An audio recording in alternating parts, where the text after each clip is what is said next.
안녕하세요. 이번 강의를 맡은 김현주라고 합니다. 오늘은 최근 많은 관심을 끌고 있는 챗GPT라는 인공지능은 어떤 것인지 알아보고 앞으로 우리 삶에 어떤 영향을 미치는지 알아보도록 하겠습니다. 혹시 2016년에 알파고라는 인공지능을 기억하시나요? 구글 자회사인 영국의 딥마인드가 만든 인공지능이죠. 이세돌 선수가 바둑 대결을 했었잖아요. 그때 한 게임을 제외하고 모든 대전을 알파고가 이겼어요. 이때 사용되었던 인공지능 기술이 딥러닝 방법 중 하나인 심층 강화 학습입니다. 조금 쉽게 풀어서 설명하자면 바둑판에 놓인 바둑알의 위치를 보고 다음 수를 어디에 두어야 이길 확률이 높아지는지 계산하고 이길 확률이 가장 높은 곳에 바둑알을 두는 것을 학습하는 방법이랍니다. 컴퓨터 공학자 입장에서 보면 사람보다 더 빨리, 더 많이 바둑판에 다음 수를 읽을 수 있는 알파고에 비해 다음 수를 읽을 수 없는 사람이 이기기에는 꽤나 불리한 환경이라는 판단이 들었지만 그래도 기계와 인간의 첫 대결이라는 세계적인 이벤트였기 때문에 매우 흥미롭게 봤던 기억이 나는군요. 궁금하신 분들은 2017년에 제작된 다큐멘터리 영화 알파고를 시청해 보시면 도움이 될 거예요. 알파고라는 인공지능의 개발 과정을 시작으로 서울에서 바둑대전을 두게 되는 이야기까지 여러 비하인드 스토리를 들여다볼 수 있답니다. 자, 이제 본격적으로 인공지능 프로그램에 대해 설명해 볼게요. 알파고의 성공에 힘입어 이러한 학습을 기반으로 하는 수많은 방법이 개발되면서 인공지능 기술은 엄청난 속도로 발전하게 되죠. 하드웨어와 소프트웨어 기술 모두 비약적인 발전을 하면서 6년이라는 시간이 훌쩍 지나고 전 세계적인 이슈로 떠오른 챗GPT가 나타나게 됩니다. 챗GPT에 대해서 한 번씩 들어보셨죠? 아마 여러분은 이미 써보셨을 것 같은데 이 모델은 조금 전에 말했던 알파고 모델과는 다른 기술을 적용했답니다. 활용 목적을 한번 살펴보면 챗GPT는 챗봇과 같은 질문과 응답을 위한 자연어 처리 인공지능 기술이고 알파고는 바둑게임과 같은 최적의 수를 찾기 위해 활용되는 인공지능 기술입니다. 두 번째 차이점은 사용하는 인공지능 학습 방법이 다르다는 거예요. 인공지능은 사람과 비슷한 뇌를 만드는 기술이라고 보시면 되는데 사람과 같이 인공지능 기술이 어떠한 지식을 구성하는 과정을 학습이라고 한답니다. 우리도 각자의 공부 학습 방법이 있듯이 인공지능별로도 이 방법이 다르답니다. 챗GPT의 경우 생성형 인공지능 기술 중 하나인 GPT 방법으로 학습하고 알파고는 심층 강화 방법으로 학습하게 됩니다. 간단하게 알파고와 챗GPT의 차이점을 알아보았는데요. 각자의 활용 목적과 기술적 특징이 다르기 때문에 장점도 서로 다르겠지요. 그런데 챗GPT가 요즘에 더 각광받고 있는 이유가 궁금하지 않으세요? 지금까지의 인공지능 기술은 학습시킨 것에 대한 내용만 잘 작동할 것이라고 우리는 생각했답니다. 그런데 이제는 주어진 문맥을 이해하고 사람과의 상호작용을 할 수 있을 뿐만 아니라 이를 통해서 답을 만들 수 있는 능력까지 갖추게 되었답니다. 인공지능이 새로운 답을 제시한다니 신기하지 않으신가요? 챗GPT를 필두로 다양한 분야의 생성형 인공지능 기술이 드디어 빛을 보기 시작했답니다. 그런데 여러분, 생성형 인공지능의 정체가 궁금하지 않으신가요? 생성형 인공지능은 주어진 데이터나 조건을 바탕으로 새로운 데이터나 내용을 생성해내는 기술을 말한답니다. 챗GPT 이전에 개발된 인공지능 기술은 개인 패턴과 같은 데이터를 분석하고 예측하는 데 사용되었다면 생성형 인공지능은 새로운 데이터나 콘텐츠를 창조하는 역할을 한답니다. 예술, 디자인, 음악, 문학 등 인간 고유의 영역이라고 생각했던 창작 분야에서도 인공지능을 사용할 수 있게 된 것이죠. 그중 몇 가지 재미난 결과물을 함께 살펴볼까 합니다. 흔히 미술작품은 사람만이 생성해낸다고 생각했을 텐데요. 미드전이라는 생성형 인공지능 기술은 챗GPT처럼 입력 텍스트를 원하는 그림에 설명하면 그림을 그려낸다고 해요. 예를 들어 굉장히 독특한 1인용 소파를 디자인하고 싶은 가구 디자이너가 입력값으로 과일 모양의 1인용 소파를 입력하면 그에 걸맞는 결과물을 그려준답니다. 신기한 결과물을 얻는 것은 기본이고요. 인공지능과의 상호작용을 통해 사람도 고정관념을 넘어서 관점이나 새로운 색상 조합에 대한 영감을 얻을 수도 있고 창의성이 극대화될 수도 있겠죠. 생성형 인공지능을 통해서 사람의 목소리도 만들어낼 수 있어요. 11랩스의 인공지능 프라임 보이스 AI는 특정 사람 목소리를 일정 시간 녹음해서 학습시키면 해당 사람 목소리로 어떤 문장도 만들어낼 수 있답니다. 이런 기술들은 녹음을 해야 될 때 또는 온라인 보이스 챗과 같이 인터넷상에서 나의 목소리를 유출시키고 싶지 않을 때 편리하게 사용할 수 있답니다. 최근에는 이러한 분야별로 발전된 생성형 인공지능들을 조합하여 다양한 창작물들을 만들기도 한답니다. 지금 보여드리는 영상은 한 크리에이터가 만든 유명 패션 브랜드 삐사 스타일의 옷을 입은 해리포터 주인공들이 등장하는 영상이에요. 놀랍게도 이 영상에 등장하는 모든 인물, 옷, 목소리, 음악 모두 다 인공지능이 만들었답니다. 먼저 챗 GPT를 이용해서 해리포터 시리즈에 등장하는 캐릭터 10명을 선정하고 각 캐릭터에 맞는 삐사의 80년대 스타일링을 묘사해달라고 요청합니다. 이후 챗 GPT가 글로 묘사한 각 캐릭터의 스타일링을 그림 생성 인공지능이 미든 전이에 입력해서 그림으로 시각화합니다. 그럼 정말 그럴싸한 결과물이 만들어진답니다. 그 다음엔 캐릭터별로 목소리를 입혀야겠지요. 각 캐릭터를 맡은 배우들의 인터뷰 영상 속 목소리를 기반으로 11랩스 AI를 통해서 원하는 문장을 말하는 목소리를 생성합니다. 그리고 마지막으로 만들어진 이미지와 목소리를 애니메이션화 시킵니다. 자세히 살펴보면 조금씩 부자연스러운 부분들이 있지만 그래도 놀라운 결과물을 굉장히 빠른 시간 내에 창작해낸답니다. 놀랍지 않나요? 여기서 주목할 점은 이 과정에서 크리에이터는 해리포터 시리즈와 비사 의상 디자인을 전혀 모르지만 이러한 창작물을 굉장히 빨리 만들어낸다는 점이에요.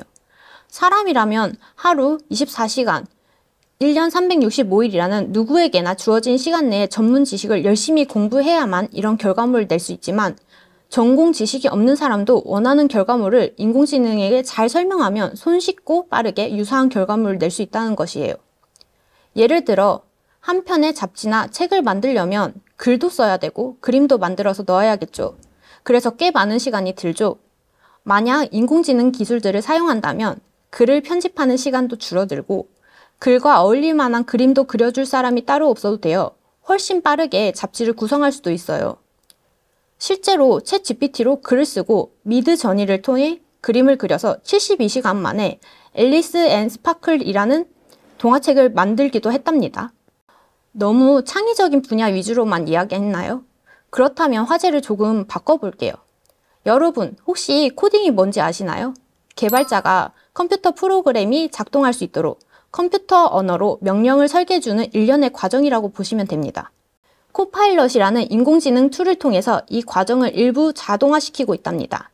이전까지는 최적화 알고리즘을 외워서 처음부터 끝까지 그에 맞는 코딩을 해줘야 했다면 이제는 사람의 언어로 설명해주면 그에 맞는 알고리즘을 순식간에 코드로 생성할 수 있게 됐답니다. 복잡하고 거대한 컴퓨터 프로그램을 설계하고 있다면 전체 코드를 설계하는 과정은 사람이 또 일부분 코파일럿에게 만들어 달라고 요청할 수 있어 훨씬 빠르게 최적화된 컴퓨터 프로그램을 만들 수 있게 된 것이지요. 생성형 인공지능으로 활용할 수 있는 또 다른 분야가 있는데요. 여러 데이터를 스스로 조합하여 기존의 사람의 뇌를 가동해서 만들어낼 수 있는 지식으로는 한계가 있었던 새로운 지식을 발견할 수 있다는 것이지요. 예를 들어 단백질 구조는 의학 분야에서 매우 중요한 정보인데 기존에는 실험으로 구조를 예측해야 됐답니다. 딥마인드에서 개발한 알파폴드라는 생성형 인공지능 기술은 단백질 구조를 예측하는데 매우 뛰어난 성과를 보여주었답니다. 이를 통해 새로운 단백질 구조를 발견하거나 알려진 단백질 구조의 기능을 더 잘 이해할 수 있게 되었어요. 뿐만 아니라 오픈 AI 연구팀은 GPT-3 모델을 사용하여 수학적으로 새로운 발견을 할 수 있는 가능성을 검토하는 연구를 진행하기도 했습니다. 이 연구에서는 GPT-3 모델을 사용하여 수학적 정리와 증명을 생성하였어요. 이를 통해서 새로운 수학적 지식을 발견할 수 있는 가능성을 제시해 주었답니다. 다시 정리해보면 챗 GPT를 비롯한 다양한 생성형 인공지능 기술들은 매우 창의적인 결과물을 도출할 수 있는 데 도움을 주고 우리의 작업 효율과 속도를 증진시켜주고 때로는 내가 몰랐던 새로운 정보를 유추해낼 수 있다는 등 여러 활용 이점들이 있는 것 같아요. 이렇게 똑똑한 생성형 인공지능을 적절하게 활용하기 위해선 그에 따라 유의해야 될 사항들이 있답니다. 어떠한 유의점들이 있는지 같이 상상해 볼까요? 만약 챗 GPT와 같은 생성형 인공지능으로 만든 결과물로 수익이 창출된다면 그 수익과 결과물의 소유권은 누가 갖게 되는 것일까요? 더 나아가 문제가 발생한다면 책임은 누가 져야 할까요? 해당 인공지능을 학습하기 위해 데이터를 제공해준 기업이나 개인일까요? 인공지능 방법을 설계하고 테스트한 기업이나 학자들? 아니면 이 인공지능을 이용하여 실제로 구체적인 결과물을 도출한 사용자들? 위에서 언급한 모든 업체나 사람들이 사실상 결과물에 기여를 했을 것입니다. 그러다 보니 이에 대한 문제도 해결이 복잡해질 수 있습니다. 가장 큰 충돌이 나는 분야는 예술품 쪽인 것 같아요. 게티 이미지는 스톡 사진, 비디오 그리고 기타 디지털 미디어 콘텐츠를 제공하는 글로벌 공급 업체인데요. 이 업체가 이미지를 생성하는 인공지능을 만든 업체와 소송전을 펼치고 있어요. 합당한 대가를 지불하지 않고 예술가들이 노력해 완성해낸 그림과 사진을 무단으로 사용해서 생성형 인공지능을 학습시켰고 이를 활용한 창작물을 만들고 수익을 내는 게 문제가 된 거죠. 예술가들에게 직접적인 피해가 될 수 있기 때문이랍니다.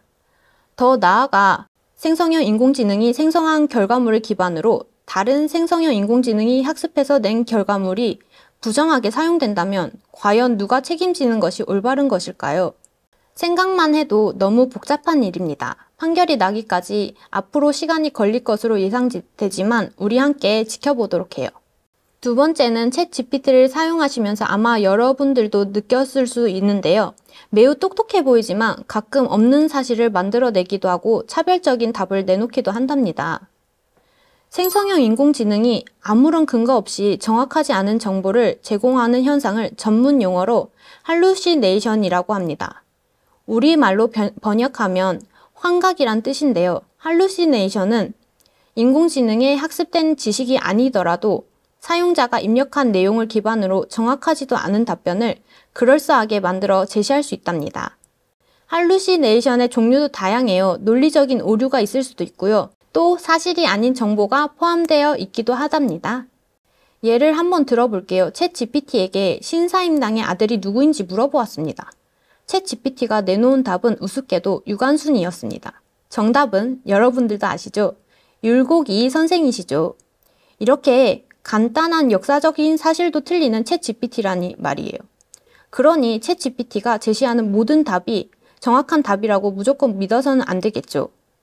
즉, 생성형 인공지능은 자신이 어떤 질문에 대해 알고 있고 또 모르고 있는지 그 자체를 모르기 때문에 벌어지는 현상이랍니다. 지금은 이런 문제들이 점점 없어지고 있지만 지금도 매우 어이없는 답변을 생성해내기도 한답니다. 생성형 인공지능은 차별적인 답을 도출해내서 문제를 일으키기도 하지요. 챗 GPT에게 좋은 과학자가 되기 위한 프로그램 조건문을 만들어 달라고 요청했습니다. 그랬더니 백인 그리고 남자는 좋은 과학자다 라고 대답을 하더군요. 성차별적인 그리고 인종차별적인 결과를 내놓았답니다. 사실 이것은 챗 GPT나 생성형 인공지능에 국한된 문제는 아니랍니다. 모든 인공지능에 생기는 문제이긴 한데요. 이 차별적인 답을 내놓는 상황이 여전히 유효한 것 같네요. 챗 GPT와 같은 생성형 인공지능을 활용하다 보면 윤리적이지 않은 상황들을 만들어낼 수도 있어요. 그리고 이 범주가 매우 애매해서 어떻게 판단을 내려야 하는지 알기 어려울 수도 있답니다. 몇 가지를 다루어 볼게요. 먼저 학교에서 가장 많이 일어나고 있는 현상인데요. 학교에서 낸 숙제나 과제를 챗 GPT에게 대신하게 만들어서 3분 만에 해결하는 현상이 일어나고 있죠. 쉽게 말하면 챗 GPT가 숙제나 과제를 대신해주고 있는 상황이죠. 일종의 반칙이랄까요. 이런 현상이 공부하고 있는 학생들에게도 도움이 될까요? 숙제나 과제는 순식간에 해결하겠지만 글을 읽고 이해하고 논리적으로 글을 써내려가는 능력을 배우기가 매우 어려워질 수 있어요. 또 반대로 가르치는 입장에서도 어려운 일이 생기게 됩니다.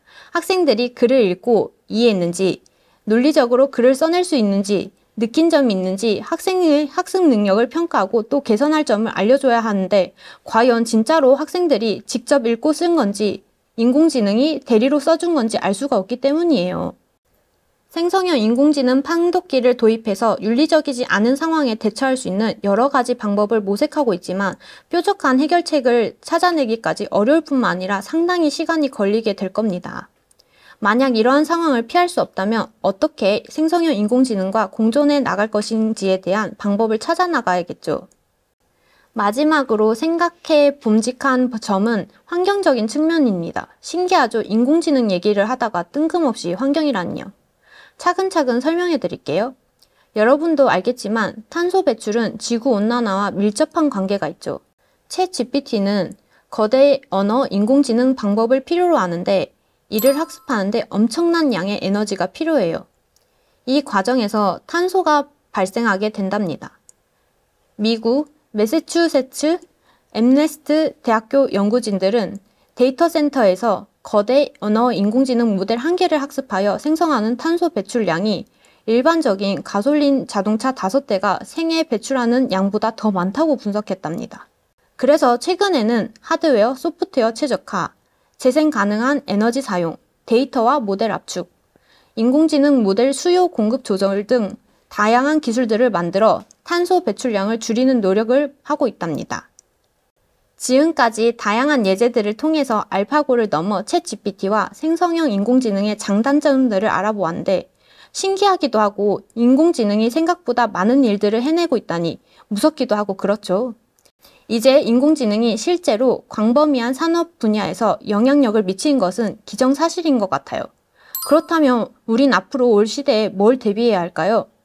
이미 생성형 인공지능은 엄청난 속도로 발전하고 있기 때문에 이를 거스를 수는 없는 것 같아요. 그래서 무조건 거부하기보다는 인공지능을 잘 활용할 수 있도록 다루는 방법을 익히는 게 좋을 것으로 생각됩니다. 예를 들어 앞서 설명한 여러 인공지능 도구의 입력값을 어떻게 입력해야지 내가 원하는 것을 만들 수 있는지 해보는 건 어떨까요? 얼마나 자세히 설명을 입력해 볼지, 어떤 단어를 써볼지 등등 여러 가지로 변화된 입력값을 줘보면서 결과물들이 어떻게 변하는지 한번 테스트해보는 것은 어떨까요? 또 오늘 강의 예제 중 하나였던 삐사 스타일의 해리포터 영상처럼 여러 인공지능 기술들을 묶어서 다양한 창작물을 만들어 보는 것도 좋을 것 같아요. 여러 가지 생성형 인공지능 기술이 익숙해졌다면 한 걸음 더 나아가서 인공지능 기술을 똑똑한 조력자로 활용하여 내가 해야 하는 일의 효율성을 높이는 노력을 해보면 어떨까요? 인공지능을 활용한다면 한 번도 안 써본 컴퓨터 언어를 능수능란하게 쓸 수 있는 개발자도 될 수 있고 발표에 필요한 예쁜 그림도 그릴 수 있는 엄청난 디자이너도 될 수 있는 거죠. 내가 다재다능한 인재가 될 수 있다니 신나지 않나요? 시간이 된다면 생성형 인공지능에 대해서 좀 더 자세히 알기 위해 책 GPT 세대가 온다를 한번 읽어보시는 걸 추천해요. 그리고 또 얼마 전에 서울특별시 교육청에서 챗 GPT를 업무에 적용한 방법을 소개한 적이 있는데 이도 시청해 보시길 권합니다. 마지막으로 무엇보다 저는 언어와 논리가 생성형 인공지능과 동행하기 위해 가장 중요한 요소라고 생각합니다. 최근에 개발되고 있는 수많은 인공지능 기술들은 일단 영어로 먼저 개발되고 소개되고 있기 때문에 영어를 소홀히 하면 최신 인공지능 기술의 활용에 한 발 늦을 수 있어요. 그리고 생성형 인공지능에 질문을 할 때에는 내가 뭘 원하는지에 대한 논리가 있어야 그에 대한 명확하고 정확한 답변을 얻을 수 있기 때문에 여전히 개인이 가지는 논리력이 중요하답니다. 따라서 논리적으로 생각하고 표현하는 연습도 꾸준히 하는 것도 좋을 것 같아요. 오늘은 알파고, 챗 GPT, 생성형 인공지능과 관련된 내용을 준비하는 과정에서 많은 인공지능 방법들과 툴을 이야기하고 싶었어요. 아마 이 녹화를 하고 있는 순간에도 새로운 것들이 계속 나오고 있겠죠? 비단 생성형 인공지능뿐만 아니라 새로운 기술은 언제든지 우리의 삶을 바꿔놓죠. 거대한 인공지능의 파도에 휩쓸려 내려갈지 아니면 어떻게든 적응하여 파도에 올라타 서핑하듯 즐길지 고민해보는 시간이 되었으면 좋겠습니다. 지금까지 시청해주셔서 감사합니다.